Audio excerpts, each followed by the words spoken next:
None of this, none of what we do here would be possible without the support of our sponsors and partners and supporters. Excalibur is a major partner. We're delighted that they're able to support us. XTX Markets, Bank of America, Takeda, Spectrus, Kosaraf, and many others and many individuals have been supporting us over the years. And it's been so important because they believe in the same dream and mission that we believe in. It's incredibly important, and we would like to thank all of you for your support. Before I speak about our amazing students here in front of me, I wish to highlight our incredible team of staff, both inside and outside the classroom, and driving the foundation forwards, and our outstanding leaders, our Executive Director, Yasmin Al-Jabouri, and our head teacher, Miss Gifty Ganser. So let's have a big round of applause for them.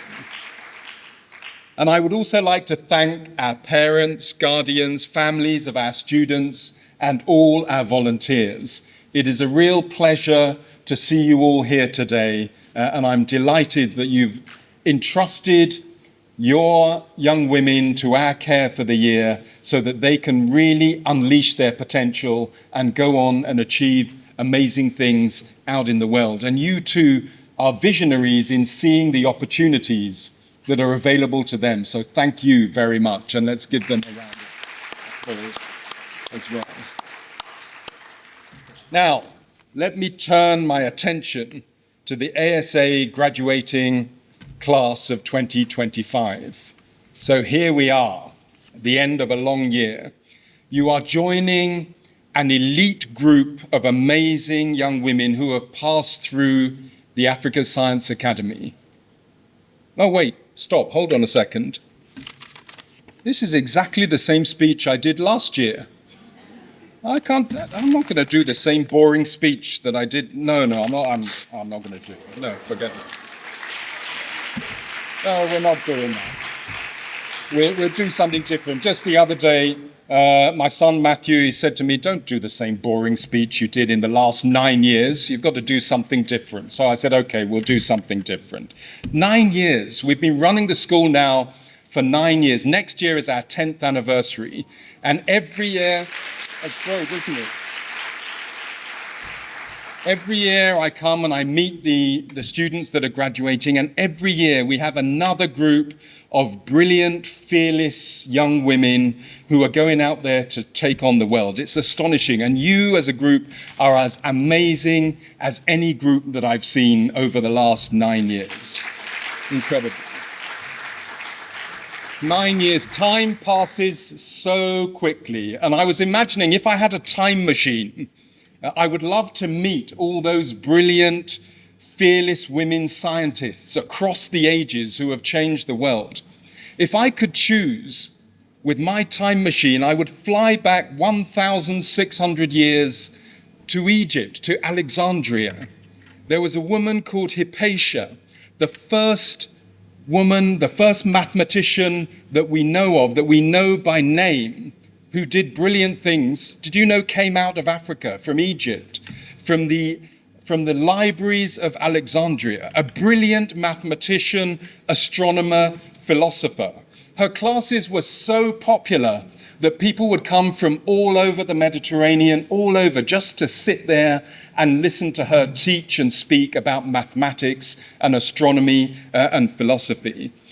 She was a brilliant, brilliant woman. Remember the name, Hypatia, a brilliant woman, a fearless woman.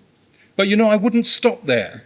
I would move on. I would move on to the 1800s in my time machine. I would move on to an amazing woman called Ada Lovelace, and I would sit and watch as she wrote the very first ever computer program. She wasn't a computer programmer. She invented computer programming. A brilliant woman, Ada Lovelace, remember the name. A brilliant woman, a fearless woman. But you know what? I wouldn't stop there. I would take my time machine to the beginning of the 20th century, and I would sit there and watch as a woman called Marie Curie not one, but 2 Nobel Prizes.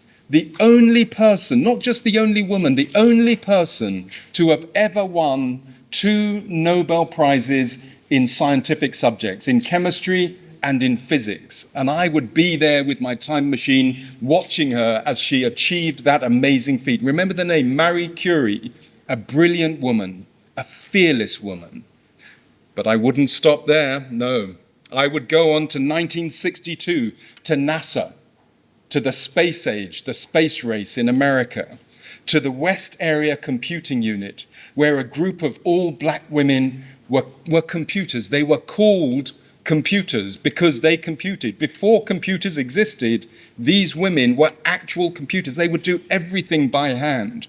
And when John Glenn, the famous astronaut, the first American to orbit the Earth, when he was told the calculations had been done on a digital computer for his trajectory around the world, he said no. He said before he goes, he wants this African-American woman called Katherine Johnson to redo to check the calculations by hand to make sure they were correct.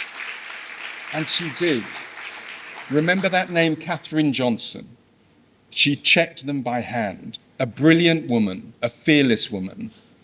But I wouldn't stop there. If I could choose any moment to come to with my time machine, I would set the dial for the 9th of June 2025, and I would set the location for the graduation ceremony of the Africa Science Academy. And I would come here and I would be face to face with 50 young women scientists, all of whom have the potential to have that impact on the world.